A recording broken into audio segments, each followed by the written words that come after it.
Yeah, we've had a statement from Gianni Infantino, the FIFA president, who is always very vocal when it comes to speaking out against racism. And in this statement, he said that he's shocked and saddened by the alleged racism incidents last night during the game between Benfica and Real Madrid.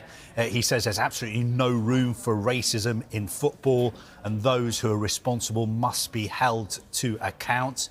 He also commends the referee, he names him, Francois Letixier, for activating the anti-racism protocols which have been put in place by UEFA and FIFA.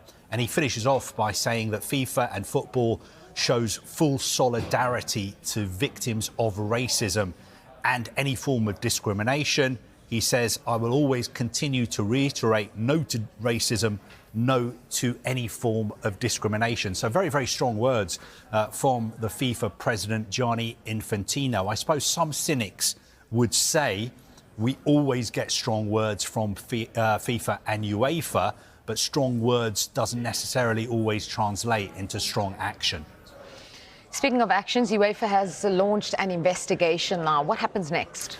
Well, what they've done is they've appointed an ethics and disciplinary inspector who is going to look into what happened last night. Now, their job will be to gather evidence, to conduct interviews with relevant parties, and this process normally takes weeks.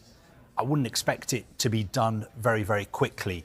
For instance, I'd be surprised if it was completed before the return game in Madrid next Wednesday. But if anybody is found guilty of breaking UEFA's anti-racism regulations, then they are looking at a minimum 10-match ban. There was a high-profile incident 5 years ago between Slavia Prague and Rangers. What happened? Yeah, it is interesting. This was back in April 2021.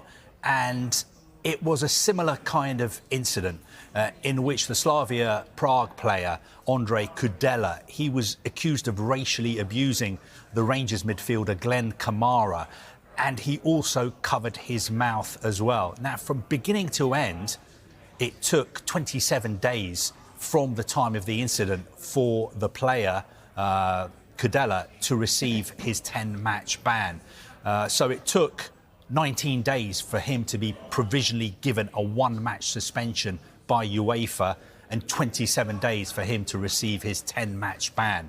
So looking at what has happened in the past, specifically that case, it would lead me to believe that there's every chance that Prestianni, who insists that he did not direct any racial insults towards Vinícius Jr, it would point to the fact that he is likely to be available for selection in the return game next Wednesday in Madrid.